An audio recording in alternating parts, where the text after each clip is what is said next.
গত রাত্রে ভয়াবহ অগ্নিকাণ্ডে শিকার এক আমার গরিব ভাই। আমার এই রাত্র 9:30-10টার দিকে আমি একটা লাইভে দেখতেছি যে বউবাজার এই চাইরানি বাউরিয়ার ভিতরে বাজারের পাশে আমার এক ভাই তার সে রিক্সা চালিয়ে খায়, কিন্তু এই আগুনের লিতে এমন অবস্থা তার ঘরের হয়ে গেছে, তার ঘর কিছুই নেই, সব পুরে শেষ হয়ে গেছে। আমরা গণ অধিকারের পক্ষ থেকে আমতলা ইউনিয়নের অঙ্গ সংগঠনের সকল নেতৃবৃন্দ নিয়ে আমি সকালে আছি। এসে দেখি যে তার যে অবস্থা এখন বর্তমানে আছে, একমাত্র পরনে কাপড় ছাড়া তার কিছুই নেই। আমার এই গলাচিপা উপজেলার প্রত্যেকটি অঙ্গ সংগঠনের কাছে আমার আকুল আবেদন থাকবে আমার এই ভাইয়ের পাশে দাঁড়ানোর জন্য। এই ভাইকে যেভাবে আমরা সার্বিক সহযোগিতা করে আবার তাকে স্বাভাবিক পথে ফিরিয়ে আনতে পারি, এই জন্য আমরা চেষ্টা করব।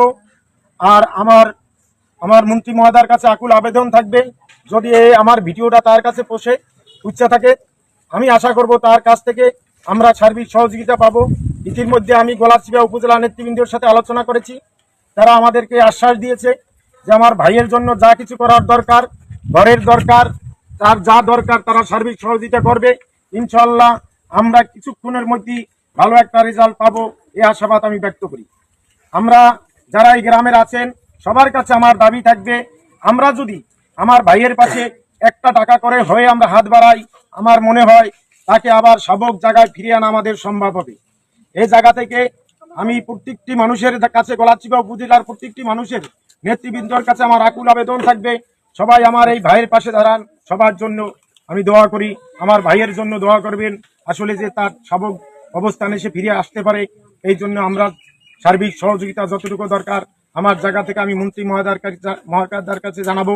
উপজেলা নেতৃবৃন্দের সাথে আলোচনা করেছি, তারা আমাকে মোটামুটি একটা আশ্বাস দিয়েছে।